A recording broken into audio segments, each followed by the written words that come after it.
The compliments are first. It's a beautiful record. Thank you so much, man. And I think, with songs, you sort of feel the emotion sometimes before you catch the lyrics. So right from the beginning, like, what an emotionally rich record. And then you hear the lyrics, and I think, oh, it's a heavy record. Yeah, it is heavy. And even in the shades of light, it seems like they all sort of come from somewhere dark, too, a lot of the time. Like, how emotional of a record was this for you making it versus now having to be out there performing it? It really caught me by surprise. It did when I was making the record, because we were only keeping and only reacting to the really emotional stuff.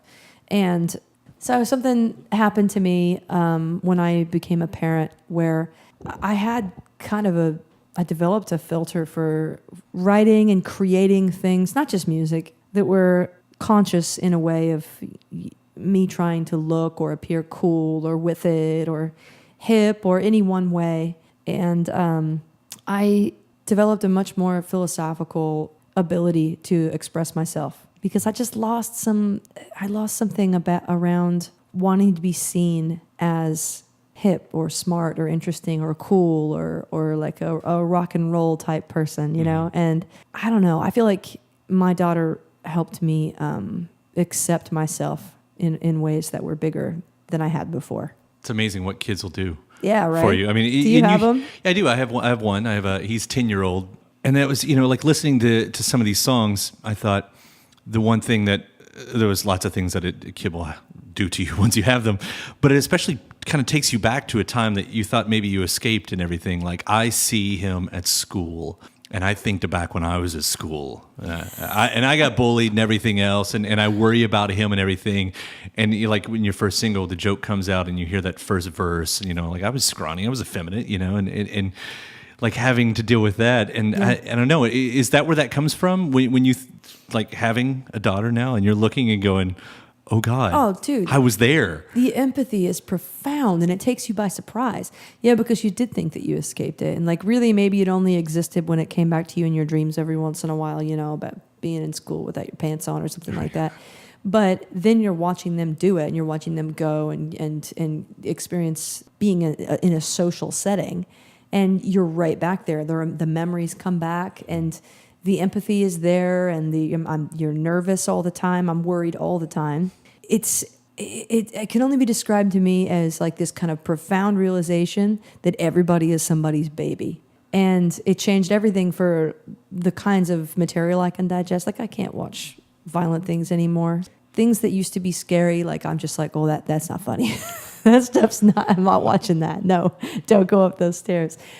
Everybody becomes somebody's baby. All of your old memories of being in school or the things that you went through as a kid come rushing back to you.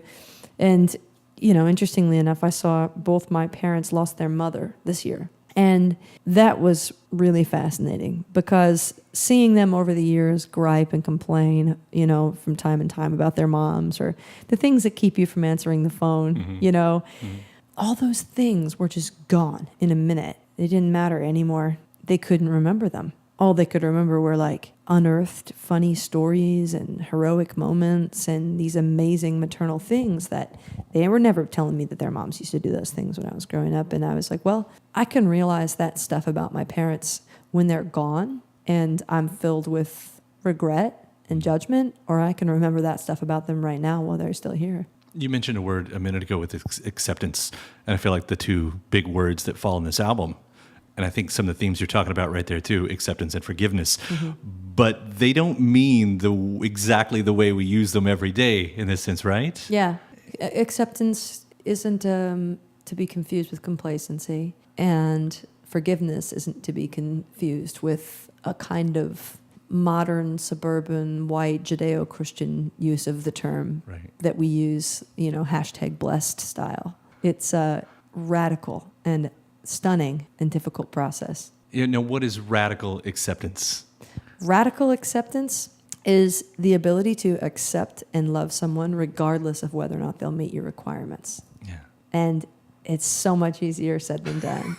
You might be hearing me say that right now. Go, I do that all the time. I do that every day.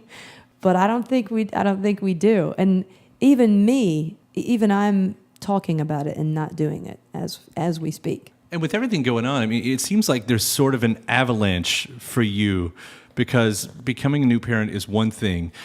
And then on the broader scope, the social humanitarian scope, there's so many movements out there now that are finally getting the conversations that they... And if for you to filter all of that into writing, was that a challenge? And was that all a part of it? Or was this really more of just a personal journey for you? No, I mean, I think that we're kind of like alluding to whether or not politics have made their way or the sort of social climate has made its way into the lyrics. And for me, it absolutely has. Like, I always wanted to be one of those artists. I wanted to be like Dolly, and like not be political. But I'm just not that girl because politics have been really personal for me. In my family, I wouldn't be married if it weren't for my focus on American politics or the fact that that shifted in my lifetime. I wouldn't have my child. And so politics and elections and social rhetoric, those kinds of things get real personal for me real fast. And they made their way in the same material that led me to talk about compassion and forgiveness and family. With all respect to Dolly, one of my favorite Bob Dylan quotes is, well, all songs are political. They are. Dylan would know. Dylan would know. Yeah. Joan Baez would know better. But. That's right. And speaking of, this album also comes on the heels of you celebrating that 10th anniversary of Landmark album with the story and everything. You've got Dolly covering you. You've got Pearl Jam covering you. Like, I sort of wondered that when you have to go back and open up the chest again and pull out the old clothes, and then you've got something to write, like how much of that dust residue ends up on these new songs? It's so funny how much I'm learning that we are who we are from like infancy. Because like when my daughter was born, this infant, this personality, I didn't see it developing because it was my first kid. But now that she's almost 4, it's like she has been that exact person from day one. And the songs that I wrote when I was a teenager that made up the story and Brandi Carlile are still haunting me, plaguing me to this day. I'm still doing all those things. I still have all those problems and all those issues and all those habits. And the dust from those songs and those events in my life is all over everything now because really we don't change. It seems like we just collect realizations. It's the same personality. You might have different opinions as you grow, but it's all there's tons of stuff I was wrong about. But and then though to have those heroes turn around and do their own interpretations of these private moments of yours. I mean, you've covered songs, your whole career too, but to have that flip back, I mean, that's got to be just one of those wow You mean moments. Hearing other people do them? Right. Oh man, it's insane. Yeah. It's really cool. I love it to hear men sing particularly my lyrics. I love that gender shift on those songs. I think it's really cool. But man, there have just been a few times I've heard some people sing some of our songs, and I've got such a kick out of it. And I get a kick out of it at whatever level. I get a kick out of going on YouTube and watching people that cover them, just fans and kids in school, and I get a kick out of those singing shows, people covering them on those singing shows, all that stuff. Well, it's interesting in that sense then, because the very first song on this new record. Every time I hear that song, thinking of Dylan and his song Most of the Time, sort of in that same sense.